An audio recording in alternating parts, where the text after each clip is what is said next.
I love how some parents will threaten their kids that, like, you're gonna get coal for Christmas, and others are like, a demon goat man will eat you alive if you don't behave. Hello and welcome of the 12 Days of Creepmas, where we are going to talk about creepy Christmas creatures. On the first day of Creepmas, the Yule Lord brought to me Krampus. What is Krampus? Who is Krampus? Where did he come from? Today I'm gonna do my best to answer those very questions. Wikipedia describes Krampus as, quote, a horned, anthropomorphic figure in Central and Eastern Alpine folklore of Europe who, during the Advent season, scares children who have misbehaved, end quote. Scares them is just like the tip of the iceberg. It seems that there are many legends and origin stories surrounding this half-goat, half-demon man. The legend of Krampus comes from Germany in the 12th century, and his name comes from the German word Krampen, which means claw. Krampus's appearance varies based on who is telling the tale, but most people can agree that he is covered in coarse fur, has horns like a devil, and a forked tongue. He walks on two legs with hooves. In some stories, he has one human foot and one hoofed foot like a goat. He's got big scary teeth and a long forked tongue. Let's put together a little family tree based on the Norse mythology of it all, shall we? So we've got our boy Krampus. His mother is Hel, the goddess of death and the underworld. She's kind of got an unfair bad reputation because it's her job to take the spirits of the dead to the underworld where they will be judged, and the wicked ones will stay under Hel's ruling, doomed to an eternity of misery. Not her fault, okay? She's just trying to do her job, which helps keep the balance between good and evil, okay? It's important. Hel is described as being half alive and half corpse. Very spooky. Her parents are the god of mischief himself, Loki, and a giantess named Angerboda. Hot. Can we get a fanfic about these two? Am I right? Anyway, yeah, hope I am pronouncing that correctly. Please tell me if I am not. Nicely, don't yell at me. I'm trying my best. She is known for being associated with forces of nature like earthquakes, storms, volcanoes. So between the two of them, that is a lot of hot chaos cooking up. They had 3 children together, Hel, of course, Fenrir, who was a giant wolf, and Jormungandr, a giant snake. Loki and Angerboda tried their best to keep their scary little babies safely hidden in a cave, but they grew so quickly and they never stopped, so eventually Odin found out about them, and because Loki can't have nice things, Odin feared that the children would grow so huge that they would take over everything and cause mass destruction. So Hel was banished to the underworld, Fenrir was chained up on a desolate island, and Jormungandr was sent to the bottom of the sea and continued to grow and grow and grow until I think he ate his own tail, and then he's just like in the bottom of the ocean. With a family tree like that, it's no wonder that little Krampus has some baggage. Because of his devilish looks and family tree, Krampus was sent down a somewhat similar path to his mama. He was his kind of own entity, but with the spread of Christianity in Europe in the 1600s, Krampus basically became the antithesis of Santa Claus, an anti-Santa, if you will. St. Nicholas would go around and leave good children treats and gifts, and Krampus would follow, carrying a bundle of sticks to put in the children's shoes, or for the really naughty kids, he would just whip them with the branches, and if you were really naughty, Krampus would scoop you up and stash you in the sack he carried on his back, take you back to his lair, and eat you. That's one story to tell your children to keep them in line. I love how some parents will threaten their kids that, like, you're gonna get coal for Christmas, and others are like, a demon goat man will eat you alive if you don't behave. I love it. So the Catholic Church was not super stoked about the legend of a devil born from the goddess of the underworld, and they did their best to ban Krampus. But luckily, people pushed back because other people's mythology and traditions don't take anything away from or hurt Christianity, and Krampus isn't literally the devil, okay? Don't get me started. Anyway, despite the best efforts of the Catholic Church to stomp out other people's traditions, Krampus is doing just fine for himself, and there are plenty of Krampus festivals and parades and things to celebrate this fun, somewhat unsettling piece of folklore of the Yule Lord himself. To further my Krampus obsession, I read Krampus the Yule Lord by Brahm, and I loved it. This book was not at all what I expected it to be in the best way. There's like some horror and some thriller elements and a bit of that mythology element that I talked about. Highly recommend that book. And last weekend, I finally watched the Krampus movie. I can't believe it took me this long to watch it. It's fun, it's spooky, it's kind of campy, it's very festive. It's all the things you want in a Christmas horror movie. Watch it and read the book. 10 out of 10. And like I mentioned at the top of the video, I've decided that the being who is delivering the 12 gifts of Creepmas is Krampus himself. So each day, the Yule Lord will bring us a new, fun, spooky thing to talk about. There is some spooky shit happening in New Hampshire, and I'm here for it. On the second day of Christmas, the Yule Lord brought to me the Derry Fairy. So I got this super cool book called The United States of Cryptids by J.W. Ocker, and as I was reading through some of the creatures featured here, one of the cryptids fit perfectly with this spooky Christmas theme, and that is the Derry Fairy. Not dairy like cows, and unfortunately not like dairy girls, but Derry, New Hampshire, which also happens to be Pennywise the Clown's hometown.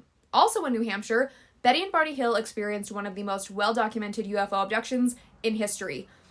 There is some spooky shit happening in New Hampshire, and I'm here for it. Interestingly enough, the Derry Fairy is put into the alien category of cryptids and was first spotted in December of 1956 when a man named Alfred Horn made a very strange discovery. I'm not sure why it's put in the alien category, but that's what it says in this book, so that's what we're going with. Alfred was in his mid-70s when he meandered out into the woods on his property on Barry Road in search of the perfect Christmas tree. He was very surprised when he ran into something much more interesting than a Christmas tree. Looking up at him from the brush was a 2-foot-tall creature with green, sagging flesh that hung off of its tiny body. It had a domed head, droopy ears, and large, filmy eyes. Strangely enough, it didn't have any hands at the end of its little limbs, just kind of lumpy little stumps. It sounds like he melted, but also kind of darling. This little lad looked up at Alfred, and Alfred looked down at him, both surprised to see one another. Also, really quick, this little dude doesn't sound like any fairy I've ever heard of, and the author of The United States of Cryptids says that this is because the word fairy has become kind of a catch-all term to include things like gnomes, goblins, and trolls.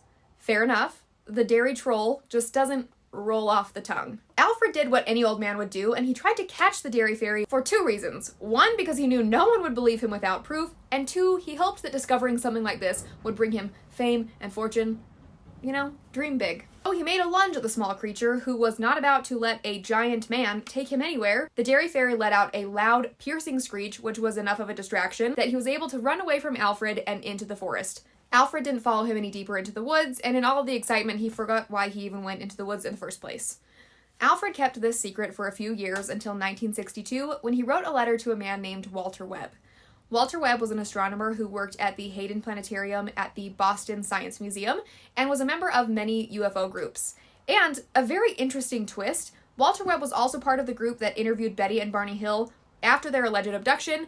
I have a whole episode about that case, by the way, if you want to hear it. It's on my YouTube channel. Anyways, Walter Webb, fascinating person. He did a lot of research with the team that investigated the Dover Demon in Massachusetts, along with the Betty and Barney Hill stuff. So he knows his UFOs and cryptids and things like that, okay? He's an expert in that field.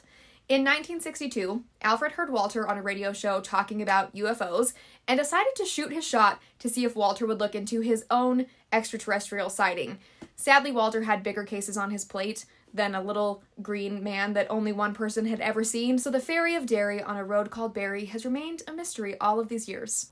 If you're from New Hampshire and you have a weird story, because you guys got a lot of weird stuff going on over there, I want to know everything. Tell me your creepy stories. On the 4th day of Creepmas, the Yule Lord brought to me Mari Lwyd. Nothing says holiday cheer quite like a skeletal horse decorated in ribbons and bells. I am obsessed with this tradition from Wales. During the holiday season, you may get your own visit from Mari Lwyd. One Welsh translation says that Mari Lwyd means grey mare and connects to the heritage of pale horses in Celtic mythology. These horses are said to be able to cross over into the underworld. She's spooky, and I love her. Like many folk tales, the exact origin is a bit cloudy, but the first written record of Mari Lwyd was in 1800 in a book called A Tour Through Part of North Wales, which is the most straightforward book title I've ever heard. The Mari Lwyd is part of the tradition of wassailing. Wassail was originally a drink made from mulled ale, curdled cream, roasted apple, and eggs. Kind of like a eggnog, it sounds like, and people would get together and drink it and basically get completely smashed. That was called wassailing, baby. Wassailing eventually developed into a different tradition, still about the booze though, okay? A group would get together and go visit their rich neighbors for a holiday drink. A beautifully decorated Mari Lwyd would come along with them. Usually it's a horse skull on a stick with a cloak or like a piece of fabric to cover the stick and the person carrying it, so it looks like it's just floating like a ghostly skull. And then the skull is decorated with ribbons and Christmas baubles and things like that. Love. So you get your pals and your homemade Mari Lwyd and you go and knock on your neighbor's door and sing them a cheeky little song. And part of the tradition is that your neighbors kind of have this like, no, you can't come in. So then you have to challenge them to what is called a pwinko, which is basically a musical challenge. It's a riff-off. It's a rap battle. It's incredible. And if I understand correctly, if you play the game right, you basically just go back and forth, hurling creative insults at each other that rhyme. I love it. Once your neighbor admits defeat, the Mari Lwyd comes into their house, which will bring them good luck for the next year, and then you have treats and drinks and things. This should be a tradition worldwide. I love it so much, just a casual rap battle to start your holidays. On the third day of Creepmas, the Yule Lord brought to me the Yule Lads. Now, you've heard of the seven dwarfs, okay, but have you heard of the Yule Lads? This legend dates back to the 1700s when adults were just out here making up the most unhinged shit you've ever heard to terrify their children into behaving. The Yule Lads, which by the way sounds like an all-male Christmas-themed a cappella group, okay? These lads are trolls who play pranks and wreak havoc on the general population during the 13 nights leading up to Christmas. This legend follows the rule that children leave their shoes out with little gifts or treats for the Yule Lads and are rewarded for their loyalty. But the naughty children get a rotten potato in their shoes. Yuck. The Yule Lads show up one by one starting December 12th. They cause a commotion and then they leave on Christmas Day. They are usually shown wearing medieval-style Icelandic clothing with mischievous and somewhat scary looks on their faces. Some of them look like they're up to felonious actions. The legend goes that their parents are the half-trolls, half-ogres. As always, I'm sorry for the pronunciations, I'm trying my best. Grilla and her third husband, Lepalili. Grilla is a terrifying creature in her own ways, and she wasn't always associated with Christmas, but now she is. I don't know how that happened, but just go with it. Before she had her Yule Lads, starting around the 16th century, Grilla was the one to fear with tales of her coming down from her cave up in the mountains to snatch up naughty children, throw them into her sack, and then cook them into a stew. Fee-fi-fo-fum, and all that. Her husband was kind of a bum, though, and he didn't really help out at all with her goals. He wasn't pleasant, but he wasn't nearly as terrifying as Grilla. Go off, queen. Apparently, this story was so terrifying to the local children that they wouldn't leave the house for days. They were so freaked out that supposedly the Parliament of Iceland banned parents from using this story as a scare tactic in 1746, but of course, the legend came back. It didn't stop there. So when a mommy ogre and a daddy ogre love each other very much, they give birth to 13 little bundles of mischief, the Yule Lads. Now for the best part of all, their names and what mischief these Yule Lads are known for. I'm going to give you the English version of their names because, again, yikes, I will absolutely destroy the names and it will be offensive how bad my pronunciation will be. So, first up, Sheepcoat Claude. He harasses sheep but is slowed down by his little peg legs. Next up is Gullygawk. He hides out in gullies and steals cow's milk. And then this is Stubby. He's abnormally short for a troll and steals pans to eat the crust left on them. Spoonlicker is malnourished because his favorite trick is to steal wooden spoons and lick them. So I guess all he eats is whatever leftovers are on the spoon he's licking. We've got a lot of mischief that involves licking weird things. Up next is Potlicker, who steals leftovers and eats them. So mischievous. More licking from Bowl Licker. Different from Potlicker, he is known for hiding under the bed until someone sets a bowl down and then he steals it and licks it clean. We need to get these lads a proper meal. Next up is a Noisy Boy, Door Slammer. Once his brothers have come and licked all of your dishes clean, he comes in and slams your doors in the middle of the night, causing a ruckus. Skyer Gobbler is a lad obsessed with Skyer, which is Icelandic yogurt. Once all of your yogurt has been gobbled up, you'll get a visit from Sausage Swiper. He's a lad who steals sausages that are being smoked. He's just out here swiping up all your glizzies. Probably the most upsetting of all is Window Peeper. Voyeurism is not mischief, straight to jail. But don't worry, Window Peeper just wants to steal your stuff. You're not in any physical danger. Doorway Sniffer is a lad with a large nose and a super sniffer who is on the hunt for Loofah Brew. I think I said that right. This is very valid mischief because Loofah Brew is a delicious-looking, crisp flatbread that is made around Christmas time. Following Doorway Sniffer, who steals all your bread, is Meat Hook. He uses a large hook to steal all your meats. Candle Stealer would follow children around in order to steal their candles, and you guessed it, eat them. Not the children, the candles. So there you have it. Which of the Yule Lads is your favorite? Which one do you relate to the most? On the 5th day of Creepmas, the Yule Lord brought to me Karakoncolos. In Serbia, Bulgaria, and Turkey, there are tales of a large, furry creature that is said to be half Sasquatch, half devil, that shows up each year around Christmas time. He has also been called the Christmas Bigfoot, which is so precious. Anyways, something that is so interesting and cool that I've loved learning about these different folk tales and traditions is learning that each region has kind of their own spin on each one. especially this one. For example, in Turkey, the legend goes that the Karakoncolos stands on a street corner in the bitter cold, asking random strangers questions, staying away from the street lamps to avoid being caught as being this giant furry being. He's not trying to do one of those annoying man on the street style interviews like you see on TikTok. He's trying to trick you. Karakoncolos wants you to give answers that include the word black. In Turkish, the word kara means black, like the first part of Karakoncolos, and people say that because of this, the Karakoncolos' favorite color is black. For example, if you were walking down a wintry street and a giant furry creature, half hidden in darkness, asked you, "What's your favorite fruit?" you better say blackberries. The Karakoncolos would be like, "Nice," and you'd get to go on your merry way. But if you said apples, or worse, you just ignored the question and kept walking, well, you just lost the game you didn't know you were playing, and now the Karakoncolos can strike you dead in the street. Terrifying. Why? In Serbia, the story goes that the Karakoncolos comes out during what used to be called the unbaptized days, which are the 12 days after Christmas, if I understand correctly.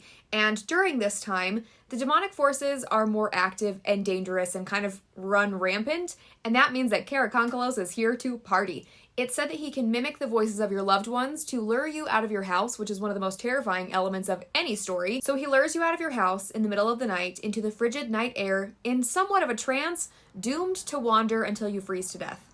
If you are out in the cold of night, wandering around, Karakoncolos might jump on your back and demand that you carry him around piggyback style until dawn.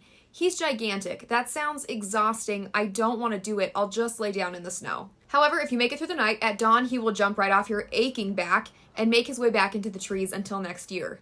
Karakoncolos is a hard guy to track down. There aren't a ton of stories about him, and I think that's kind of sad because I think he's a great Christmas cryptid. I will see you tomorrow for day 6 of Creepmas. Until then, never follow voices out into the snow. I think that's just good advice in general. On the 6th day of Christmas, the Yule Lord brought to me the Yule Cat.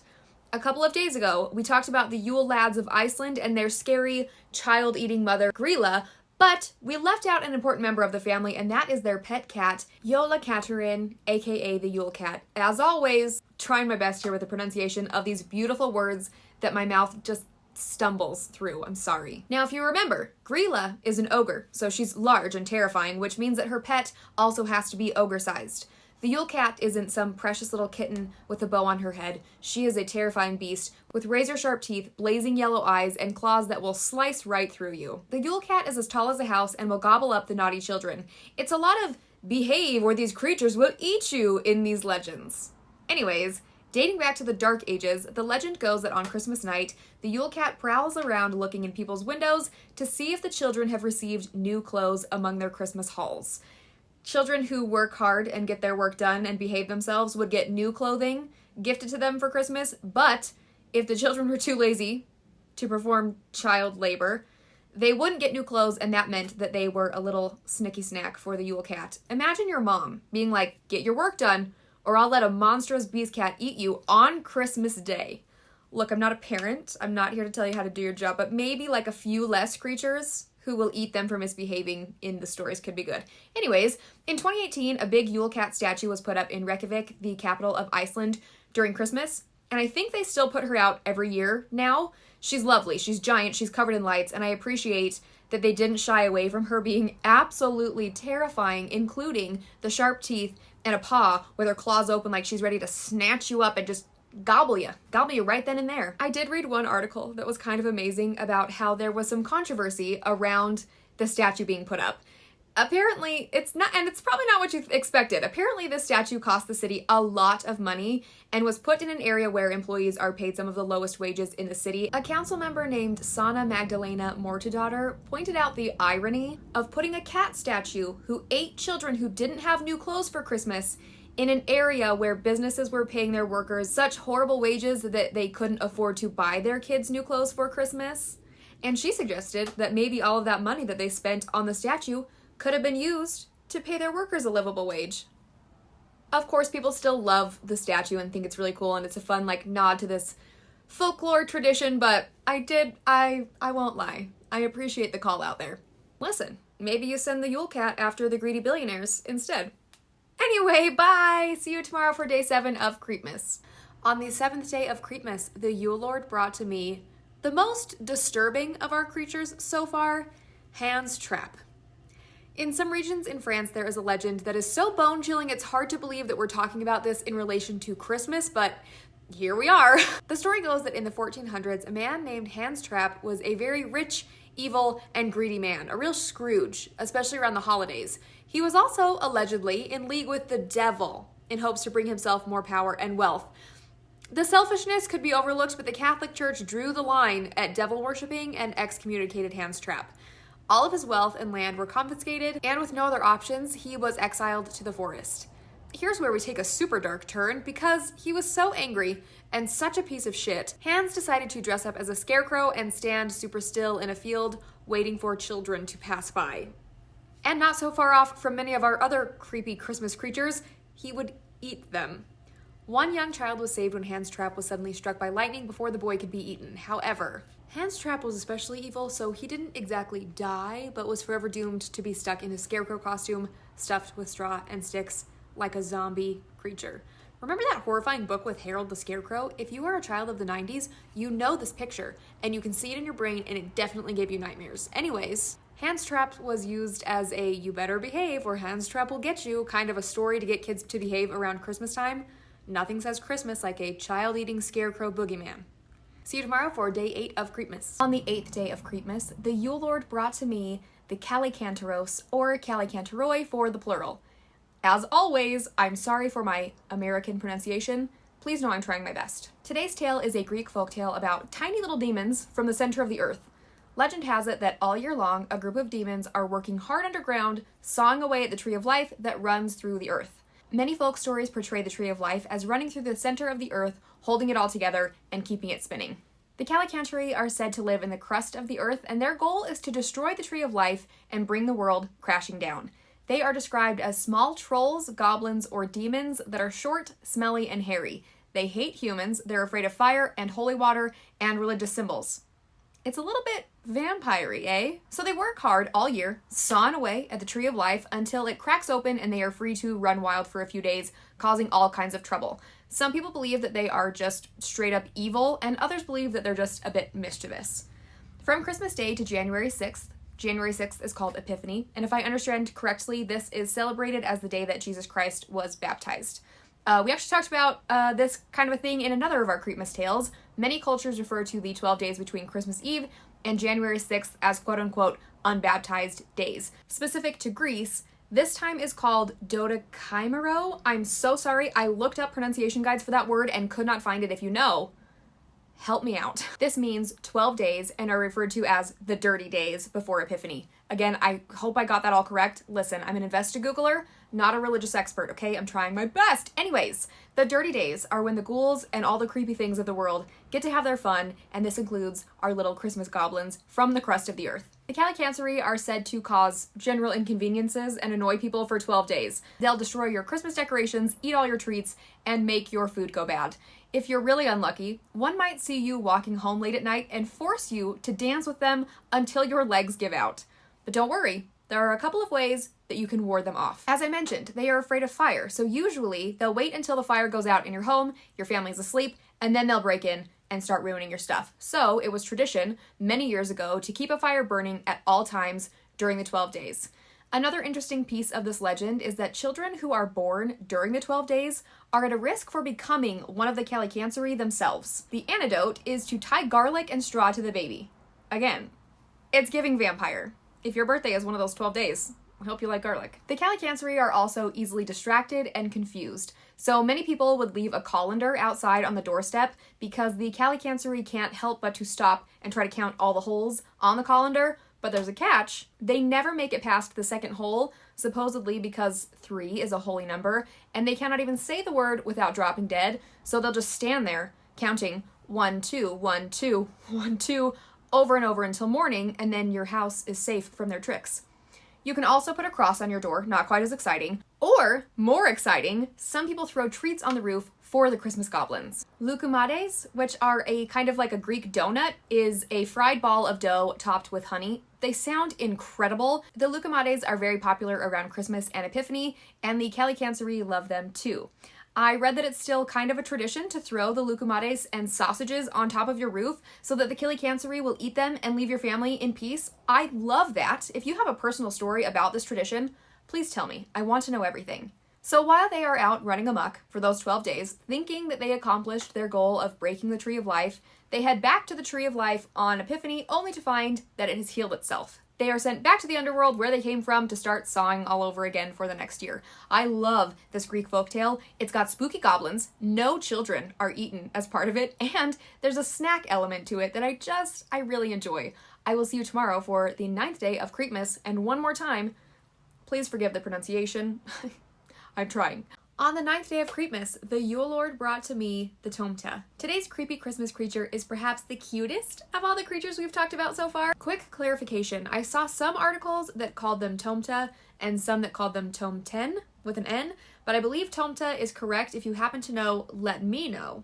The Tomte come from Scandinavian folklore and are sometimes called Christmas gnomes. They're very small creatures, usually shown with fluffy white beards, sometimes wearing red caps. One article described them as being 5 apples tall, and I think that's the cutest, most perfect measurement system. Everything is going to be measured in apple height from now on. Legend has it that each home has a Tomte, and they are basically the physical manifestation of the soul. Some stories say that they live among the dead in burial mounds for most of the year, but they come out when the ground gets cold during the winter solstice. During that time, they live in pantries or barns around people's homes. The Tomte pride themselves on taking care of houses that they occupy, and they help the family with chores, especially taking care of animals. They love horses the most and will take very special care braiding the horses' manes or tails. The Tomte act as a protector over the house and are very loyal. All that they ask is that you trust and respect them, have good manners, be good to your animals, and leave them a warm bowl of porridge with butter for dinner on Yule or Christmas Eve. Follow those guidelines and you won't have any problems. You'll have a happy little Tomte. However, they have quite the temper and aren't afraid to make your life miserable if you don't treat them right. The Tomte might seek revenge by breaking things around your house, hiding important items, car keys, missing TV remotes, etc. Or they might tie all of your shoelaces together. And if you really piss them off, you might find that you've been bitten by a Tomte, which is really bad news because those little tiny teeth hold a nasty venom that could lead to your actual death unless you get otherworldly supernatural help with a cure. You guys, I looked into it for you, and I couldn't find exactly how you would go about finding that cure, so you better be respectful to the Tomte because I don't know what to tell you to do. You might also find yourself cursed with bad luck if you dare to commit the worst crime against a Tomte, which is to unbraid the mane or tail of the horses that they worked so hard on.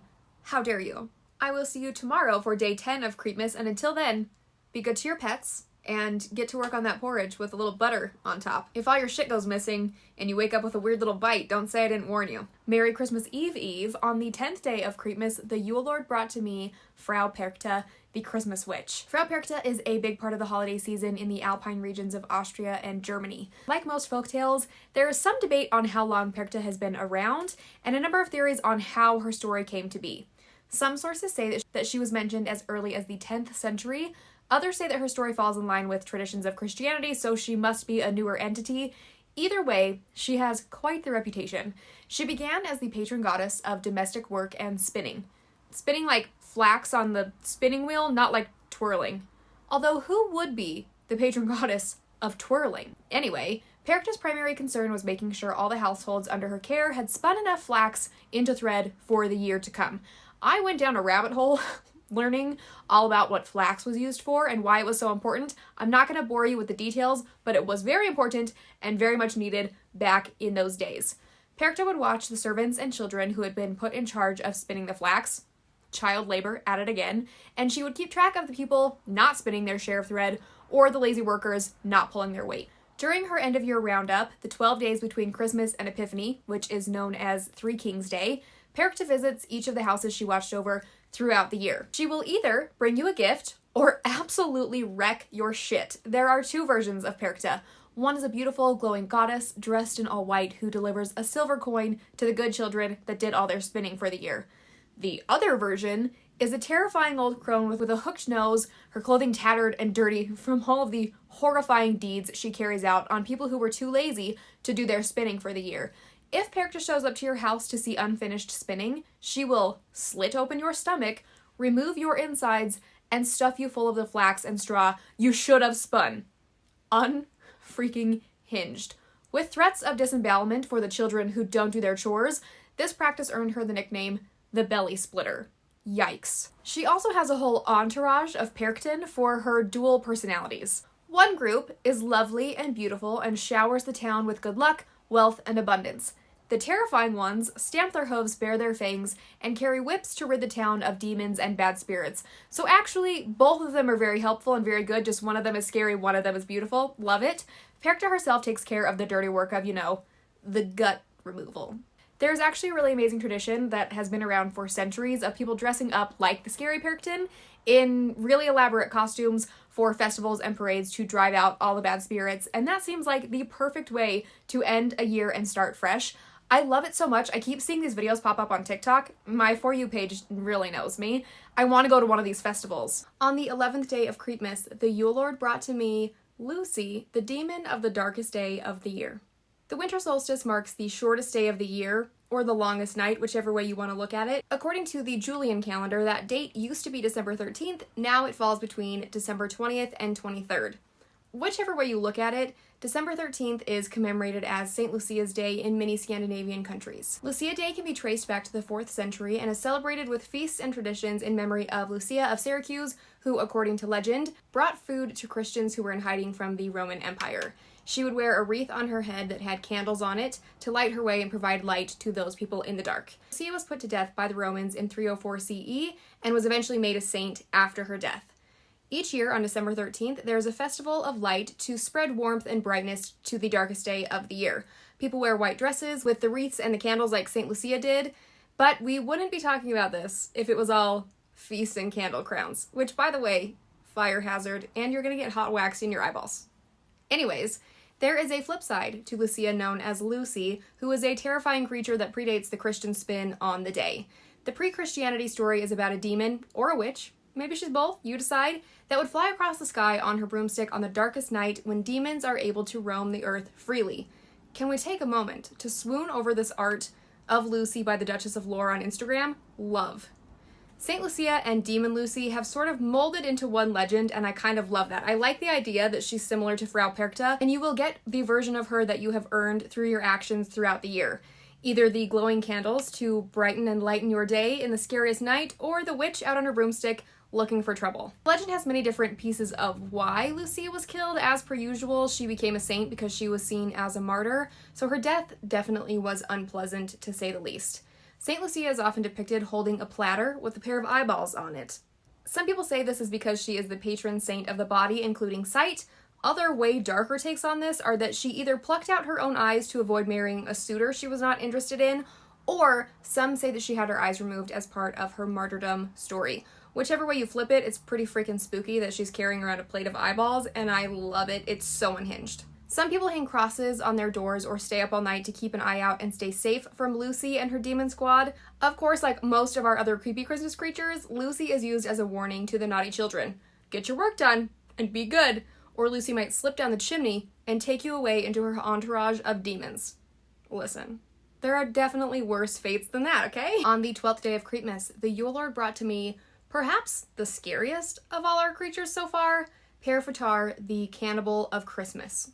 We have one final anti-Santa to discuss, and while Krampus is also a child-eating demon, there's something extra spooky about Père Fouettard because he looks like a regular human person and his origin story is extra gruesome. Krampus is like a little half-goat demon boy whose mom is the goddess of the underworld, love.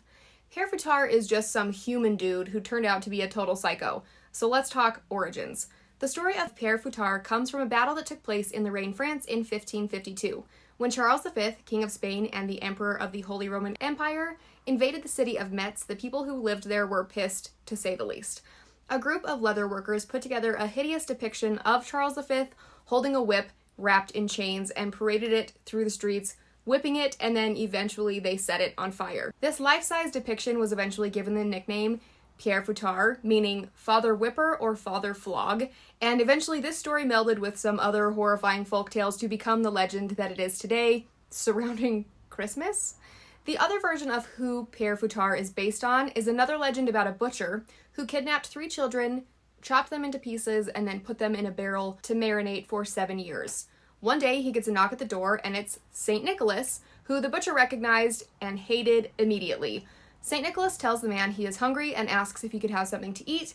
The butcher says that he has no food, but is all shifty about the giant barrel full of human remains. So St. Nick touches the barrel and can sense the horrors that lie inside, so he performed a miracle to bring the children back, and they are good as new, resurrected, and don't remember any of the horrible trauma that they experienced. They just feel like they've woken from a magical slumber. The butcher and Père Fouettard have melted into one character over the years, and there's actually a whole festival, and the townspeople in Nancy, France, put on a play about the butcher, Père Fouettard, and St. Nicholas, where 3 children go and knock on the butcher's door, are sliced, quartered, and salted before being put into a barrel, and then jolly old St. Nicholas shows up and saves them. They're resurrected, and then the butcher transforms into Père Fouettard and is forced to follow St. Nick on all of his travels for all eternity. It's so unhinged. I love it so much. It's bananas.